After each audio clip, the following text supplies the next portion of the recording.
ప్రియమైన దేవుని బిడ్డలారా, ఈ రాత్రికాల సమయంలో బైబిల్ గ్రంథంలో ఫిలోమోనుకు రాసిన పత్రిక, పత్రికని మనం ధ్యానం చేద్దాం. కొత్త నిబంధన గ్రంథంలో 199వ పేజీలో హెబ్రీ పత్రిక, తీతు పత్రిక మధ్యలో మనకి ఫిలోమోనుకు రాసిన పత్రిక కనిపిస్తుంది. ఈ పత్రిక చదివేటప్పుడు దీని నేపథ్యాన్ని మనం ఒకసారి ఆలోచన చేయాలి. ఈ పత్రిక రాసింది ఎవరు, అలాగే ఈ పత్రిక ఎవరికి రాశారు, ఈ పత్రికలో రాయబడిన విషయాలు ఏమిటి, మనం నేర్చుకోవాల్సినటువంటి విషయాలు ఏమిటి, ఇలాంటివన్నీ కూడా మనము నేర్చుకోవాల్సిన వారమై ఉన్నాం. సో మొట్టమొదటిగా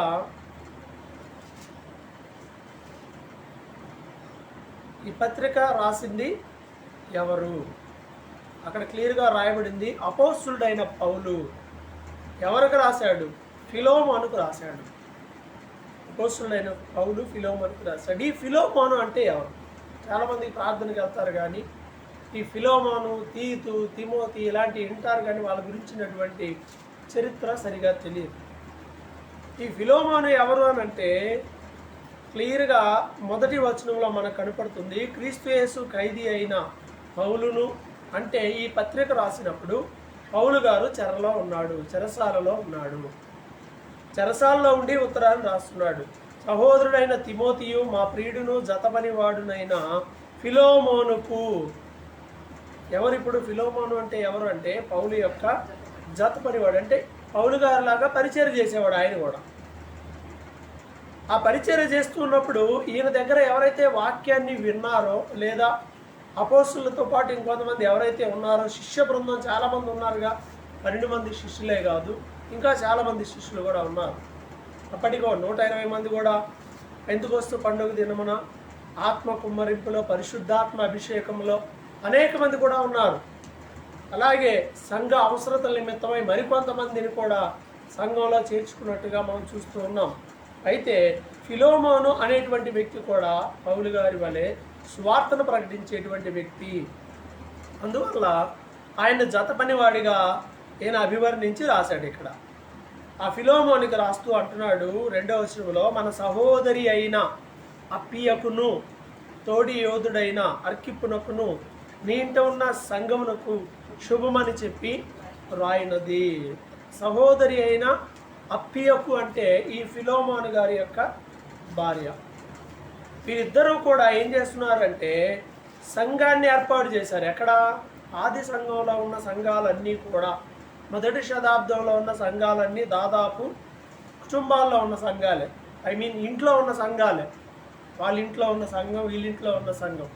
అగులా ప్రిస్కిల్లా అనే వారి ఇంట్లో ఉన్న సంఘం, ఫిలోమోనుకి అలాగే అప్పియాకు వాళ్ళ ఇంట్లో ఉన్న సంఘానికి, ఇలా అనేక సంఘాలు కూడా ఒక కుటుంబం చూసుకుంటూ ఉండేవారు. అందువల్ల వారికి వందనాలు చెప్తూ రాస్తూ కొన్ని విషయాలు చెప్తా ఉన్నాడు. మొదటి 3 వచనాల్లో గ్రీటింగ్స్ మనకు కనిపిస్తాయి, వందన వచనాలు. చివరిలో కూడా వందన వచనాలు కనపడతాయి, 23, 24, 25. ఎవరైతే ఆయనతో పాటు ఖైదీలుగా ఉన్నారో వారు ఎపఫ్రా, మార్కు, అరిస్తార్కు, దేమా, లూకా వీళ్ళందరూ ఉన్నారు. 23, 24 వచనాల్లో ఆ మాటలు ఆయన మెన్షన్ చేయడం మనం చూడవచ్చు. అంటే వీళ్ళందరూ ప్రభు పని నిమిత్తమై ఉన్నారు. అలాగే చెరసాలలో ఆయన ఉన్నాడు. ఆయన పరామర్శించడానికి కొంతమంది ఉన్నారు, ఆయనతో పాటు కూడా ఉన్నారు. ఆయన చెరసాల ఎలాంటిది అని అంటే గృహ నిర్బంధం అంటే ఇంట్లో నుంచి బయటికి రావడానికి వీల్లేదు. ఇంకంతే, ఇంట్లో ఉండొచ్చు, అందరిని కలవచ్చు, అందరితో వచ్చిన వాళ్ళతో మాట్లాడవచ్చు.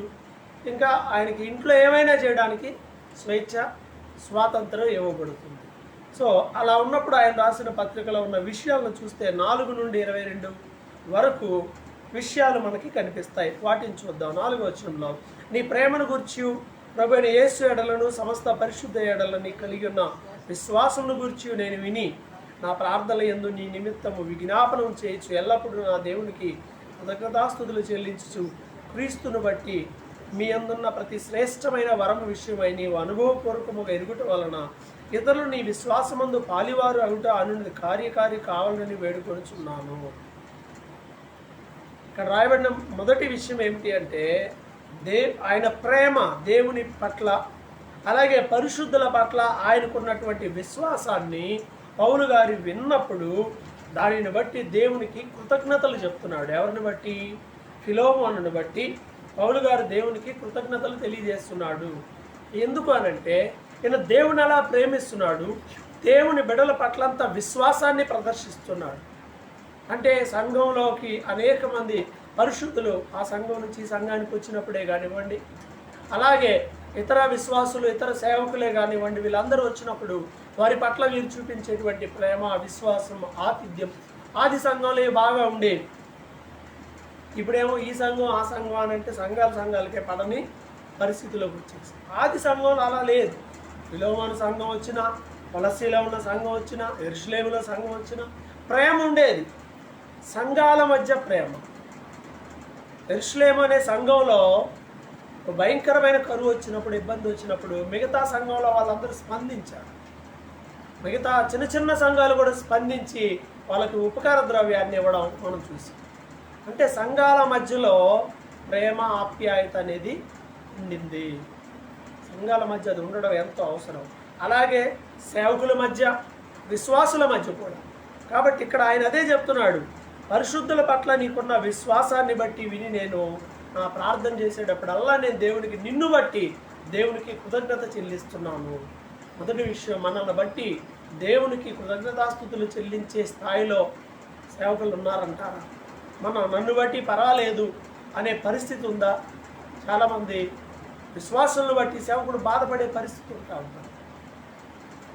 అలాంటి పరిస్థితుల్లో ఉండకూడదు, అలా సమస్యగా ఉండకూడదు, తలనొప్పిగా ఉండకూడదు, ఆశీర్వాదకరంగా ఉండాలి. మనల్ని బట్టి, మన కుటుంబాలను బట్టి, లేదా మన వ్యక్తిగతంగా మన భక్తిని బట్టి ప్రభువుని గణపరిచేలా ఉండాలి.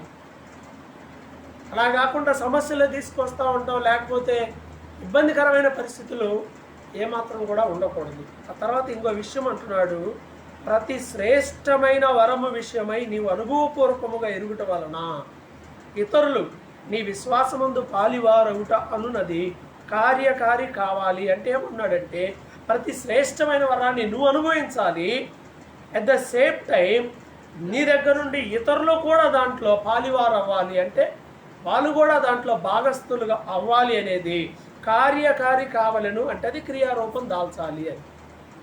అంటే దేవుని వరముల్లో నీవు పొందుకొని నీ దగ్గర నుండి, నీ దగ్గర ఉన్న మరి ఇంకొంతమంది పొందుకొనుట అనేది ఇది కార్యకారి కావాలి, అంటే క్రియారూపంలో జరగాలి. అంటే దేవుని శ్రేష్టమైన కృపావరాలు ఉన్నాయి, ఆ కృపావరాలని మనం పొందుకోవాలి. దేవుని శ్రేష్టమైన కృపావరాల గురించి అపోస్తులైన పౌలు గారు కొరింథీయులకు రాసినటువంటి పత్రికలో చెప్తాడు. చాలా ఉన్నాయి కృపావరాలు అని చెప్తూ కృపావరాలకు సంబంధించి కొరింథీయులకు రాసిన మొదటి పత్రిక 12వ అధ్యాయము 4వ వచనంలో చాలాసార్లు మనం చూసాం. కృపావరములు నానా విధంగా ఉన్నాయి, కానీ ఆత్మ ఒక్కడే. పరిచర్యలు కూడా నానా విధంగా ఉన్నాయి, జరిగించే ప్రభువు కూడా ఒక్కడే అని చెప్పి రకరకాలైన కృపావరాల గురించి మాట్లాడతాడు. బుద్ధివాక్యం, జ్ఞానవాక్యం, విశ్వాసవాక్యం, అద్భుతాలు, స్వస్థతలు, భాషలు, వాటికి అర్థం చెప్పడం, ఇలాంటివి ఎన్నో ఉన్నాయి. ఇవన్నీ కూడా కృపావరాలే. సో ఈ కృపావరాలను పొందుకోవాలి. విశ్వాస జీవితంలో ఇప్పటికీ క్రైస్తవం ఎక్కడ దాకా వచ్చి ఆగిపోయిందంటే, కొన్ని సంఘాల బ్యాక్గ్రౌండ్స్, పునాదుల నుండి చూసుకుంటే క్యాథలిక్స్లో నుండి బయటకు వచ్చినటువంటి లూథరన్ చర్చిలో వాళ్ళే కానీ, బ్యాప్టిస్టులే కానీ, మెథడిస్టు, ఇంకా చాలా ప్రపంచాన్ని ఉజ్జీవింపజేసిన సంఘాలు చాలా ఉన్నాయి. ఈవెన్ లూథరన్, బాప్టిస్ట్, పెంతెకోస్తు ఇవన్నీ చిన్న సంఘాలు కాదు, గొప్ప గొప్ప భక్తులు దాంట్లో నుండి వచ్చిన వాళ్ళే. సో ఇప్పుడు ఈ సంఘాలన్నిటి ప్రభావం వల్ల, వాళ్ళందరి పని వల్ల కొంతవరకు మనుషులు రక్షణ గురించి తెలుసుకున్నారు, మారు మనసు గురించి తెలుసుకున్నారు. రక్షణ పొందడం, మారు మనసు పొందడం, పాప క్షమాపణ పొందడం, మనం చనిపోతే పరలోకానికి వెళ్తాం, విశ్వాస జీవితాన్ని కాపాడుకోవాలి, రక్షణ పొంది అలా ఉంచుకోవడం, ఇంతవరకు బాగానే ఉండింది. అయితే వీటిని మించి ఇంకా లోతైన భక్తిలోనికి వెళ్తే మనకు కనిపించేది ఏమిటి అంటే, రక్షణ పొందిన తర్వాత విశ్వాస జీవితంలో ఎదిగేటప్పుడు దేవుని యొద్ద ఎన్నో కృపావరములు ఉన్నాయి. ఆ కృపావరములు మనం సంపాదించుకోవడం. విశ్వాసులు ఆ స్థాయికి ఎదగల, ఇంకా సంఘం ఇంకా ఆ స్థాయికి అందరూ ఎదగట్లా, కొంతమందే. ఒక విశ్వాసి బోధించడం అని అంటే, బోధిస్తే నువ్వేమన్నా పాస్టర్వా బోధించడానికి, నువ్వేమన్నా పాస్టర్వా బోధించడానికి అనే పాయింట్అవుట్లోకి వచ్చేస్తున్నా. ప్రార్థన చేయండి అంటే నువ్వు ప్రార్థన చేయటం ఏంది, విశ్వాసం అయి ఉండి నువ్వేమన్నా సేవకుడువా సేవకురాలువా అనే పొజిషన్స్. వాటిలో నుండి ప్రతి వ్యక్తి నమ్మి బాప్తిసం పొందిన ప్రతివాడు రక్షింపబడతాడు. నమ్మిన వారి వల్ల కలిగే సూచక్రియలు అవి నమ్మిన వారికేగా, అవి కేవలం సేవలో ఉన్న వాళ్ళకే అని చెప్పలే బైబిల్. నమ్మిన వారికి, నమ్మి బాప్తిసం పొందిన ప్రతి వానికి కొన్ని దేవుడు అర్హతలు ఇచ్చాడు. దానిలో భాగంగానే చెప్తాడు. ఆయన ప్రార్థన చేయడం గురించి కూడా చెప్తాడు, దయ్యములు వెలగొనడం గురించి కూడా చెప్తాడు. మరి అది ఒక విశ్వాసికే కదా ఇచ్చింది దేవుడు. అంటే ఇవి మన బాధ్యతలు కాదు, ఇవి మన పరిధి కాదు, ఇవి అనుకొని వదిలేసట్టున్నారు అంతే. కావాలనుకుంటే వస్తాయి, వదులుకుంటే పోతాయి అంతే. రక్షణకి ఎదుగుదలకి సంబంధించిన విషయాలు. విశ్వాసులు చాలామంది రక్షణలోనే ఆగిపోయారు, కానీ ఎదుగుదల అనేది ఉండడం లేదు. ఎదుగుదల అనేది విశ్వాస జీవితంలో ఉండాలి. కాబట్టి ఆ ఎదుగుదల ఎలా ఉంటుంది అంటే కృపావరములు పొందుకున్నటలో. కృపావరాలు అనేక విధాలు, అవి చాలా ఉన్నాయి. ప్రార్థన అవ్వచ్చు, పాటలు అవ్వచ్చు, పరిచర్య అవ్వచ్చు, సువార్త ప్రకటించడం అవ్వచ్చు, రకరకాలుగా. అందరికీ అన్నీ ఉండవు. పేరు మోసిన పాస్టర్లకి మైక్ ఇచ్చి మెయిన్ రోడ్డు మీద నిలబడి సువార్త చెప్పండి అని అంటే ఏం చెప్పాలో అర్థం కాని పరిస్థితులు చాలామంది. సంఘంలో ఎంతైనా వాక్యం చెప్తారు, కానీ కన్యజనుల దగ్గరికి వెళ్ళి దేవుని ప్రేమను గురించి చెప్పండి అని అంటే ఏం చెప్పాలో తెలియని పరిస్థితి. అందరికి అన్నీ కుదరకపోవచ్చు. స్వార్థికులు చూడండి చక్కగా చెప్తారు. సంఘాల్లో చెప్పేవాళ్ళు అంటే వాటర్ ఏవైనప్పటికీ దేవుని కృపావరాలను మనము పొందుకోవాలి. అడగాలి, అడిగితే ఇవ్వబడతాయి, లేకపోతే రాదు. అడిగితే ఇస్తాడు. నాకేం రావట్లేదండి, నాకేం లేదండి నువ్వు అడిగితే కదా ఇచ్చేది. కాబట్టి అడిగి పొందుకున్నట్టు నేర్చుకోవాలి. అందుకే ఫిలోమోను చెప్తున్నాడు, సంఘాన్ని నడిపిస్తున్నాడు ఇతను. మరలా చూడండి, సంఘాన్ని నడిపించే ఈయన మరిన్ని కృపావరాలు పొందుకోవాలి అని పౌలు గారు కోరుకుంటున్నాడు. మరి నడిపించేటప్పుడు చాలా అవసరమై ఉంటాయి, అవన్నీ కూడా కలిగి ఉండాలి. నువ్వు పొందుకోవడమే కాదు, అనుభవపూర్వకముగా నీకు ప్రాక్టికల్గా రావటం వల్ల ఇతరులు కూడా వాటిలో పాలిభాగస్తులు అవుతారు. నాకు వస్తే కదా ఏదన్నా నేను చెప్పడానికి, నాకు వచ్చి నేను మీకు చెప్తే మీరు నేర్చుకుంటారు. నాకే లేకపోతే మీకేమొచ్చిద్ది అంటే టీచర్కి రాని స్టూడెంట్స్కి రావు. అలాగే కృపావరములు కూడా వాటిని మనం అపేక్షించాలి, అడగాలి. చాలా ఉన్నాయి. వాటిలో దేవుని చిత్తానుసారమైన కృపావరములు మనం పొందుకోవటం అది విశ్వాస జీవితంలో ఎదుగుదల. ఈ కృపావరాలు లేకపోతే పరలోకం లేదనేది ఏం లేదు. ఇది రక్షణ జీవితంలో ఎదుగుదల సెకండ్ స్టెప్. సార్లే ఇంకా 10th క్లాస్ చదివేశాను, ఇంకా అయిపోయింది, పాస్ అయ్యాను, మంచి మార్కులు వచ్చినాయి, 600కి 500 వచ్చినాయి అనుకొని కూర్చున్నాం అనుకో, ఏముంటుంది. కాలేజ్కి నెక్స్ట్కి వెళ్తే నెక్స్ట్ ఎడ్యుకేషన్. ఇది కూడా అంతే, విశ్వాస జీవితంలో ఎదుగుదల. ఆయన మరిన్ని కృపావరములు పొందుకోవాలని పరిశుద్ధుల హృదయాలు 7వ వచనంలో పరిశుద్ధుల హృదయాలు నీ మూలముగా విశ్రాంతి పొందునని, నీ ప్రేమను బట్టి నాకు విశేషమైన ఆనందం ఆదరణ కలిగినంటే పరిశుద్ధులు ఎవరంటే సంఘ సేవకులు. వారి యొక్క హృదయాలు ఎందున వల్ల విశ్రాంతి పొందుతున్నాయి అంటే రిలాక్స్గా ఉన్నాడు. ఫిలోమోను అనే మాటను తలంచుకున్నా, ఫిలోమోను చేసే పనిని బట్టి కానీ, ఫిలోమోను యొక్క పరిచర్యను బట్టే కానీ వాళ్ళందరూ కూడా ఆనందము ఆదరణ కలిగి ఉన్నారు. ఆయన పరిచర్యను బట్టి, ఆయన యొక్క ప్రేమను బట్టి. అక్కడ రాయబడి ఉంది, నీ ప్రేమను బట్టి నాకు విశేషమైన ఆనందము ఆదరణ కలిగిన. ఎంత ప్రేమ! ఆయన సంఘం పట్ల చూపించే ప్రేమ, ఆయన పరిశుద్ధుల పట్ల చూపించేటువంటి ప్రేమ, విశ్వాస జీవితము, వీటన్నిటిని బట్టి చాలా రిలాక్స్గా ఉన్నారు. అంతే కదా, సంఘం వర్ధిల్లుతుంది. ఆయన విశ్వాస జీవితంలో బాగున్నాడు, వచ్చిన అందరినీ ప్రేమగా బాగా చూసుకుంటున్నప్పుడు అందరికో భరోసా, పర్వాలేదు మనకి అక్కడ ఫిలోమోను ఉన్నాడు అనేటువంటి ఒక ధైర్యం. అక్కడ జరుగుతున్న పరిచర్యని బట్టి కూడా ప్రాబ్లం ఏం లేదు, చక్కగా బాగుంటుంది అనేటువంటి ఒక ఆదరణ. అంటే ఆనందమే కాదు, ఆదరణ కూడా. ఆయన పరిచర్య కానీ ఆయన కానీ ఎంత బాగుంటే ఆదరణ కలుగుతూ ఉంది. కాబట్టి మనము సంఘములు అలా ఇతరులకి ఆదరణగా ఉండే స్థాయిలోకి మనం వెళ్ళాలి. ఆనందం కలిగించే స్థాయిలోనికి మనం వెళ్ళాల్సిన అవసరం ఉంది. అలాగే 8వ వచనంలో మాట్లాడుతున్నాడు. కావున యుక్తమైన దాని గురించి నీకు ఆజ్ఞాపించుటకు క్రీస్తునందు నాకు బహుధైర్యము కలిగి ఉన్నను. వృద్ధుడను అంటే ఇక్కడ వర్ణనిచ్చాడు రాయబారిని. ఇప్పుడు క్రీస్తు యేసు ఖైదీ అయి ఉన్న పౌలను నేను ప్రేమను పెట్టి వేడుకొనుట మరీ మంచిది అనుకొని ఒక విషయాన్ని అడుగుతున్నాడు. అడిగేటప్పుడు ఏం చెప్తున్నాడంటే, నేను ఆర్డర్ ఇవ్వచ్చు, నీకు ఆజ్ఞ ఇవ్వచ్చు. ఎందుకంటే పౌలు గారి ద్వారా మారు మనసు పొంది పరిచర్యలోకి వచ్చిన ఆయన కూడా ఫిలోమోను కూడా పరిచర్యలో ఎంతో ఆయనకి చాలా నేర్పించి పెట్టాడు. అయినా ఇప్పుడు ఒక విషయం అడిగేటప్పుడు ఏమంటున్నాడంటే, ఆర్డర్ ఇవ్వడంలా వేడుకుంటున్నాడంటే రిక్వెస్ట్. క్రైస్తవ జీవితంలో కొన్ని ప్రాముఖ్యమైనటువంటి విషయాలు ఉన్నాయి. ఏంటి అంటే కొన్ని వర్డ్స్, కొన్ని పదాలు ఉంటాయి. ఆ పదాలు ఏంటి అంటే సారీ చెప్పడం అవ్వచ్చు, క్షమాపణ అడగడం, క్షమించడం, ఈ రెండు.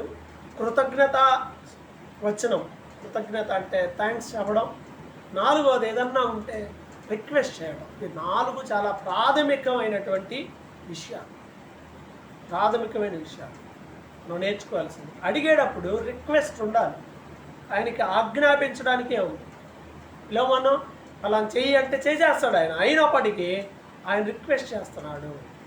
మనం మన జీవితంలో మనకు అధికారం కలిగి ఉన్నప్పటికీ మనం రిక్వెస్ట్ అనే మోడ్లోకి వెళ్ళడం చాలా గౌరవమైన పద్ధతి. అది ఆజ్ఞాపించే స్థాయిలో ఉన్నా కానీ రిక్వెస్ట్ చేయడం అనేది ఉన్నతమైన వ్యక్తిత్వానికి అది నిదర్శనం. ఆయన ఆజ్ఞాపిస్తే ఏదైనా చేస్తాడు. అయినా అందుకే అన్నాడు, ఆజ్ఞాపించగలను కానీ నేను చాలా ధైర్యం ఉంది నాకు ఆజ్ఞాపించడానికి కూడా, కానీ నేను ప్రేమను బట్టే వేడుకుంటున్నాను. రిక్వెస్టింగ్ విత్ లవ్, ప్రేమతో వేడుకొనడం. ఏంటి ఇంతకీ విషయం అంటే, నా బంధకముల్లో నేను కన్నిన నా కుమారుడగు ఒనేసిము కోసరము నిన్ను వేడుకొనుచున్నాను. ఒనేసిము అనే వ్యక్తి ఉన్నాడు. ఈ ఒనేసిము కోసం నేను నిన్ను వేడుకుంటున్నాను. ఏమిటి ఒనేసిము? ఎందుకు ఆయన్ని అడుగుతున్నాడు? అతని క్యారెక్టర్ ఏంటి అంటే 11వ వచనంలో, అతడు మునుపు నీకు నిష్ప్రయోజనమైన వాడే కానీ ఇప్పుడు నీకును నాకును ప్రయోజనకరమైన వాడు ఆయను. నా ప్రాణము వంటి వాడైన అతనిని నీ యొద్దకు తిరిగి పంపి ఉన్నాను. నేను స్వార్థ కొరకు బంధకములో ఉండగా నీకు ప్రతిగా అతడు నాకు పరిచారము చేయి నిమిత్తము నా యొద్ద అతను ఉంచుకున్న వలన ఉంటిని కానీ నీ ఉపకారం బలవంతము చేతనైనట్టు కాక స్వేచ్ఛాపూర్వకమైనదిగా ఉండవలనని నీ సమ్మతి లేక ఏమీ చేయుటకు నాకు ఇష్టం లేదు. చూస్తే ఇక్కడ విషయం ఇది. ఒనేసిము ఇతని పేరు. ఒనేసిము అనే పేరుకి అర్థం హెల్ప్ఫుల్ అని అర్థం, సహాయకరమైన అని అర్థం. ఇతని పేరుకు తగినట్టుగానే ఉంది ఈయన జీవితం కూడా. సహాయకరమైన వాడిగా మారిపోయాడు. ఒకప్పుడు ఎలా ఉండేవాడు? బైబిల్ చెప్తుంది, అతడు మునుపు నీకు నిష్ప్రయోజనమైన వాడు, పనికిరాను, సహాయానికి పనికిరాని వాడు, ఎవడికి పనికిరాడు. ఇలాంటి పనికి మాలినోళ్ళు లేదా ఇలా పనికి రాని వాళ్ళ ఇంటి నిండా ఈరోజు ఊరు నిండా దేశం నిండా ఉంటుంది. ఈ పనికి మాని వాళ్ళు, ఈ పనికి రాని వాడిని దేవుడు ఏం చేశాడు? పనికి వచ్చేవాడిగా మార్చాడు. పౌలు గారు బంధకముల్లో ఉన్నప్పుడు నేను కనిన నా కుమారుడు అన్నాడు. మరి ఈడేం చేసి జైలుకి వెళ్ళాడో ఆలోచించేయండి. ఆయన దగ్గర ఉన్నాడు. పౌలు గారి దగ్గర అయితే ఇతను కొంతకాలం ఉన్నాడు. పౌలు గారి దగ్గర కొంతకాలం ఉన్నప్పుడు ఇతనిలో మార్పు వచ్చింది, ఇతడు మారిపోయాడు. మరి ఏం జరిగింది అనేది ఆలోచన చేసుకోవాలి. మన దగ్గర ఎవడన్నా ఉంటే మారతారంటారా? నాతోనే ఉంటారు ఇంకా నువ్వు అని ఒకళ్ళు పెట్టుకుంటే వాళ్ళు మారతారా? నీతోనే ఒకళ్ళు ఉంటే వాళ్ళు మారతారా? మారాలి, అది నిజమే. మారాలి. ఇంకండి అంతే. 2 ప్లగ్గుల్లో ఇటు కరెంట్ ఉంటుంది, అటు స్విచ్ చేస్తే రెండిట్లో ఉంటుంది. రెండింటికి వచ్చింది. దగ్గర ఉంటే వస్తుంది, ఉన్నప్పుడు మారాలి. కొంతమంది ఉంటారు, యెషయా గ్రంథంలో అంటాడు, దుష్టుడికి దయ చూపిన, దరిద్రుడు ధర్మక్షేత్రంలో నివసించిన భక్తిహీనుడు ఆడు నేర్చుకోలేడు. కానీ దేవుని ప్రేమ, ఆయన పరిశుద్ధమైనటువంటి ఆత్మ మనిషి మీద పని చేసినప్పుడు తన కార్యాలు జరుగుతాయి. నిష్ప్రయోజనముగా ఉన్నటువంటి ఒనేసిము అనే వ్యక్తి ప్రయోజనకరమైన వాడిగా మారిపోయాడు. మారిపోయిన తర్వాత అతన్ని ఏం చేశాడంటే ఈ చెరసాలలో నుండి తిరిగి మరలా అతని దగ్గరికే పంపించాడు. కొంతకాలం మరలా వెళ్ళి సంఘంలో ఫిలోమోనుతో ఉన్నాడు, యథావిధిగా ఉన్నాడు, ఫిలోమోనుతో ఉన్నాడు. ఇప్పుడు పౌలు గారు ఏమన్నాడు? అతన్ని నీకు బదులుగా నాకు పరిచారం చేయడానికి అతన్ని నా దగ్గరికి పంపించి అతను నా దగ్గర ఉండాలని నేను కోరుకుంటున్నాను. బలవంతంగా కాదు కానీ ఫ్రీగా స్వేచ్ఛగా నువ్వు పంపించాలని నేను నిన్ను రిక్వెస్ట్ చేస్తున్నాను అని చెప్పి అంటూ ఉన్నాడు. చూడండి, ఇక్కడ ఒక అద్భుతమైన కార్యం అది ఒనేసిము జీవితం. కాబట్టి మన కుటుంబాల్లో, సంఘాల్లో మనతో ఉండేవారు, కుటుంబ సభ్యులు ఎవరైనా సరే పనికిరాని వాళ్ళు ఏమైపోవాలి, పనికొచ్చే వాళ్ళుగా కొంతమంది కొంత సమయం తీసుకుంటారు అంతే. కొంతమందికి ఒక్కొక్కరికి ఒక్కో టైం పడుతుంది. ప్రార్థన చేస్తూ ఉండాలి, వాళ్ళకి మనం దేవుని వాక్యం ఇస్తూ ఉండాలి, వారి కొరకై మనం ప్రార్థన కంచె కాపుదల వేస్తూ ఉంటే ఒక టైం వస్తుంది. ఆ టైంలో వాళ్ళు దేవుణ్ణి పట్టుకుంటే ఇక మనం పట్టుకునే పని లేదు. వాళ్ళు ఒకసారి మనం వాళ్ళని దేవునికి కనెక్ట్ చేస్తే వధువులు మనం పట్టుకునే పని లేదు. వాళ్ళు ఎలా విశ్వాస జీవితంలో ముందుకెళ్ళిపోతూ ఉంటారు. దేవుణ్ణి పట్టుకోవాలి. వాళ్ళు అక్కడ దాకా వచ్చే వరకు మనం జాగ్రత్తగా మనం చేయాల్సింది చేయాలి. నిష్ప్రయోజనమైన ఒనేసిము ప్రయోజనకరమైన వాడిగా మారిపోయాడు. కుటుంబాల్లో ఉన్న నిష్ప్రయోజనమైన పరిస్థితుల్లో ఉన్నవారు, నిష్ప్రయోజనకరంగా ఎవరైతే సంఘములో ఇంకా రక్షణ లేకుండా ఉన్నారో మనం టార్గెట్ పెట్టి వారి కొరకై ప్రార్థన చేస్తే దేవుడు కార్యాలు జరిగించడానికి సిద్ధంగా ఉన్నాడు. అందుకే అతని కోసం అడిగాడు. అతడికి మీదట దాసుడుగా కాదు, అంతకంటే ఎక్కువ ప్రియ సహోదరుడుగా, విశేషంగా నాకు శరీర విషయంలో ప్రభు విషయమును మరి విశేషముగా నీకు ప్రియ సహోదరుడుగా నీ యొద్ద ఎల్లప్పుడూ ఉండుడికే కాబోలు అతడు కొద్ది కాలం నుండి ఎడబాసి ఉండెను. కొంతకాలం ప్రయోజనకరంగా లేని అతను బంధకాల్లో ఉండి నేను కన్నా నా కుమారుడు అంటున్నాడు. చెరలో ఉన్నప్పుడు అతని కొరకు ఈయన ఎంతో విజ్ఞాపన చేశాడు, అతని రక్షణకి ఈయన ఎంతో చేశాడు. కాబట్టి అతను మారిన తర్వాత నీవు ఇక పర్మినెంట్ నీ దగ్గరే ఉంటాడు, కానీ ఇంకెప్పుడు నీ దగ్గరే ఉంటాడు. అయితే నా దగ్గరికి కొంచెం కాలము పంపించమని అడిగాడు అని అతని గురించి రెఫరెన్స్ కూడా చెప్తున్నాడు. అతడు దాసుడు కాదు, ఒకప్పుడు దాసుడేమో కానీ ఇప్పుడు దాసుని కంటే ఎక్కువ వాడు ప్రియ సహోదరుడు.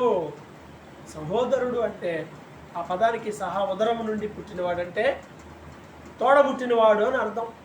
సహా ఉదరము నుండి పుట్టినవాడు అంటే నాతో కలిసి పుట్టినవాడు అని. అంటే ఎంత గొప్ప ఉన్నతమైన స్థానం ఉంది సహోదరుడా అనేటువంటి ఆ మాటకి. అతనికి ఆ స్థాయి తీసుకొచ్చారు. ఒక దాసుడి స్థాయిలో ఉన్న అతడు సహోదరుడు అయిపోయాడు. నీకు నాకు శరీర సంబంధమే కానివ్వండి, ప్రభు విషయమే కానివ్వండి, అతడు ఎంతో ఉపయోగకరమైనటువంటి వ్యక్తి. కొంతకాలం నీ దగ్గర లేడు, నా దగ్గరకు వచ్చాడు, ఇక మారు మనసు పొందాడు, నీ దగ్గరికి ఇంకొచ్చాడు, పర్మనెంట్గా ఇక నీ దగ్గరే ఉన్నాడు. అంటే పూర్తిగా నీ దగ్గర ఉండడం కోసమే నా దగ్గరకు వచ్చాడు. అంటే ఈయన దగ్గరకు వస్తే మారిపోయి ఇంకా పర్మనెంట్గా ఆయన దగ్గరకు వచ్చాడు. అది ఆయన జీవితంలో జరిగినటువంటి గొప్ప కార్యం. కొంతకాలం ప్రభుతో ఉన్నాడు, పౌలుతో ఉన్నాడు, మిగతా కాలం అంతా సంఘంలో ఫిలోమోనుతో ఉన్నాడు. అంటే కొంతకాలం పౌలుతో అతను ఉన్నాడు. ఆ కొంతకాలంలోనే ఆయన జీవితంలో ఆశ్చర్యం జరిగింది. దేవుని బిడ్డలతో ఎవరైతే సహవాసం చేస్తూ ఉంటారో వాళ్ళ జీవితాల్లో అద్భుతకరంగానే ఉంటాయి. ఈరోజు చాలా దురదృష్టకరమైన విషయం ఏంటంటే చర్చిల్లో మేము పెరిగాం, మేము చర్చిల్లో ఉన్నాం, అక్కడ ఇది చేసామని చెప్పుకునే తరం అసలు లేదు. దాదాపు మరి పోతా ఉంది. ఎందుకంటే విశ్వాసులకే ఇంట్రెస్ట్ ఉండట్లా, అంతే, ఇంకా వేరే రీజన్ ఏమీ లేదు. ఎవడో తలిపేసుకొని తాళాలు వేసుకొని మొలతాడు కట్టుకొని తిరగట్లా. చాలా చోట్ల ఓవరాల్ అనేక స్థలాల్లో ప్రార్థన అంటే ఓకే వస్తున్నారు, ఏమైనా కార్యక్రమాలంటే డెకరేషన్ చేయడానికో లేదా కొంచెం పని చేయాలంటే కుర్రోళ్ళు అందరూ అనుకొని వెళ్దాంలే, కొంచెం పని చేద్దాంలే అన్న భావనలోనే ఉన్నారు. కానీ ఆ ఏజ్లో ఉండగలిగినటువంటి ఏజ్లో ఆ ఏజ్లో ఎక్కడున్నా ఒకటే. పిల్లలు వాళ్ళు పెరిగే విధానం, తల్లిదండ్రులు వాళ్ళు పెంచే విధానంలోనే పూర్తిగా మార్పు వచ్చింది. కోతి పిల్లలా కరుచుకొనే ఉన్నా కానీ వదల. కానీ ఎంతకాలం ఈ కోతులు కొంచెం కాలమే ఉంచుకుంటాయి, ఆ తర్వాత ఏం చేస్తాయంటే వదిలేస్తాయి. కొంచెం కాలం ఉన్న తర్వాత వదిలేస్తాయి. ఎందుకంటే అది కూడా పరిగెత్తాలి దానిలాగా. పక్షిరాజు కూడా అంతే, కొంచెం కాలమే అది మోస్తుంది, పట్టుకుంటుంది జాగ్రత్తగా. తర్వాత వీటికి రెక్కలు వచ్చిన తర్వాత బాగా ఎత్తులు తీసుకెళ్ళి వదిలేసింది. పడదది, పడేలో పట్టుకుంటుంది. కానీ ఈ మధ్య జర్నీలోనే అది ఎగరడం నేర్చుకుంటుంది. అలాగే విశ్వాస జీవితంలో పరిచర్య అనేది అసలు నేర్చుకోవట్లా. కారణం ఏంటంటే ఉండట్లా. కూర్చొని చక్కగా మందిరంలో దేవుని వాక్యాన్ని చదువుకోవడం, ప్రార్థన చేసుకోవడం, అక్కడే నిద్రపోవడం అని బహుశా విశ్వాసులకి పిల్లలకి అది ఇంకేందో చరిత్రలో చెప్పుకునే రోజులా మారిపోయింది. ఈరోజు నేను చర్చిలో పడుకున్నా అన్నట్టు. ఆలోచన చేస్తే అసలు వండర్ఫుల్ లైఫ్ అదంతా కూడా. అసలు లోక సంబంధమైన ఏమీ లేకుండా హ్యాపీగా సాయంత్రం అయిపోగానే వచ్చి చర్చిలో ఉండే సమయం అంతా ఉండొచ్చు. ఇప్పుడున్న ఎప్పటికైనా అవకాశం అందరికీ ఉంటుంది, కానీ పిల్లలకి ఆ ఆప్షన్ తీసుకోవడం లేదు. తల్లిదండ్రుల్లో మోటివేషన్ తగ్గిపోయింది, పిల్లల్లో ఇంట్రెస్ట్ తగ్గిపోయింది. ఇప్పుడు వచ్చే టైం దొరికితే ఇంట్లో కూర్చొని స్నానం చేసి రెడీ అయిపోయి తిని కొద్దిసేపు చదువుకోవటం, వర్క్ చేసుకోవటం, ఫోనో టీవీయో కంప్యూటరో ల్యాప్టాపో సమయం ఏదైతే ఇంకా అది అయిపోతుంది. అంటే సమయం అనేది దొంగిలించబడతారు. మనుషుల సమయాన్ని సైతాన్ని తీసుకున్నాడు. మేబీ ఒకవేళ ఇంట్లో ఉన్నా సరే చక్కగా ప్రార్థన సంబంధమైనటువంటి దాంట్లో గడిపేటువంటి అవకాశం తక్కువగా ఉంటుంది. పౌలు గారు అన్నాడు ఇతని గురించి, కొంచెం కాలం నాతో ఉన్నాడు, ఎక్కువ కాలం నీతో ఉండడానికే. ఈ కొంచెం కాలం ఇక్కడ ఉన్న షార్ట్ టైం ఆయన జీవితంలో అద్భుతం జరిగింది. అలా అతను వండర్ఫుల్గా మారిపోయాడు. ఇప్పుడు అతని గురించి చెప్తున్నాడు, ఇగో నన్ను నీతో పాలివానిగా ఎంచుకుంటే నన్ను చేర్చుకున్నట్లు అతన్ని కూడా చేర్చుకో. రెఫరెన్స్ అన్నమాట చెప్తున్నాడు. నన్ను చేర్చుకున్నట్టే చేర్చుకో, నన్ను చూసినట్లే చూసుకో. ఒకవేళ అతను నీకేమైనా నష్టాన్ని కలిగిస్తే, నీకేమైనా రుణం ఉంటే, రుణము అంటే అప్పు అదేమైనా ఉంటే అది నా లెక్కలో చేర్చు. నీకేమైనా అతని వల్ల నష్టం జరిగితే, నీకు అతడేమైనా రుణం ఉంటే నా లెక్కలో చేర్చుకో అని చెప్పి పౌలను నేను నా స్వాస్థములతో ఈ మాట రాయిచున్నాను, అది నేనే తీర్తును. ఏం రాశాడు ఆ మాట? ఏమని? అతని వల్ల నీకు ఏమైనా నష్టం కలిగినా అప్పు కలిగినా నా లెక్కలో చేర్చు, నేను తీరుస్తాను అని ఏం రాశాడు? జనరల్గా ఉత్తరం రాసేది కొరింథీ పత్రిక ఉంది, పౌలు గారు రాశాడు. చెబుతుంటే ఇంకొక ఆయన రాశాడు. అలా పత్రికలన్నీ అక్కడ ఉన్న వాళ్ళు ఎవరో రాస్తుంటారు, ఆయన చెప్తా ఉంటారంటే. ఈ మాట మాత్రం ఆయన తన హ్యాండ్ రైటింగ్తో రాశాడు, నేను తీరుస్తాను. చూడండి, నిజంగా ఒనేసిము ఏ స్థాయికి వెళ్ళిపోయాడు. నిష్ప్రయోజనమైన పరిస్థితిలో నుండి ఉన్నతమైన స్థాయిలోనికి వెళ్ళిపోయాడు. ఆయన గురించి ఎంత రెఫరెన్స్ ఇస్తున్నాడు ఆయన. అయినను సరే నేను తీరుస్తానని మాట చెప్పి, అయినను నీ ఆత్మ విషయంలో నువ్వే నాకు రుణపడి ఉన్నావుగా అని కూడా. నేను చెప్పేది ఏముంది, నువ్వే నాకు చాలా ఉన్నావు కదా, ఆత్మీయంగా నేను నీకు చాలా చేశాను, నువ్వే రుణపడి ఉన్నావు. అయినా ఏమైనా తీర్చాలంటే నేను తీరుస్తాను, నేను చెప్పేది ఏముందిలే అని చెప్తూ, అవును సహోదరుడా, ప్రభువునందు నీ వలన నాకు ఆనందం కలుగునిమ్ము, క్రీస్తునందు నా హృదయమునకు విశ్రాంతి కలుగు చేయము. అంటే నేను చెప్పాను కాబట్టి దీన్ని నువ్వు చెయ్యి, ఇతను జాగ్రత్తగా చూసుకో, నా దగ్గర పంపించు, మళ్ళా నేను నీ దగ్గర పంపిస్తాను, అతన్ని జాగ్రత్తగా చూసుకో, ఏం చేసినా నా లెక్కలో రాయని ఇంత చెప్పి నీ వలన నాకు ఆనందం కలగనివ్వు. అంటే ఇది ఆయన చేస్తేనే హ్యాపీ. చెప్పాడు ఓ పని, అది చేస్తే హ్యాపీగా ఉంటాడు. నేను చెప్పిన దానికంటే 21లో ఎక్కువగా చేతువని ఎరిగి నా మాట విందువని నమ్మి నీకు రాయిచున్నాను. ఎంత కాన్ఫిడెంట్ ఉంది. చెప్పింది చేయడమే కాదు, ఇంకా ఎక్కువే చేస్తాం.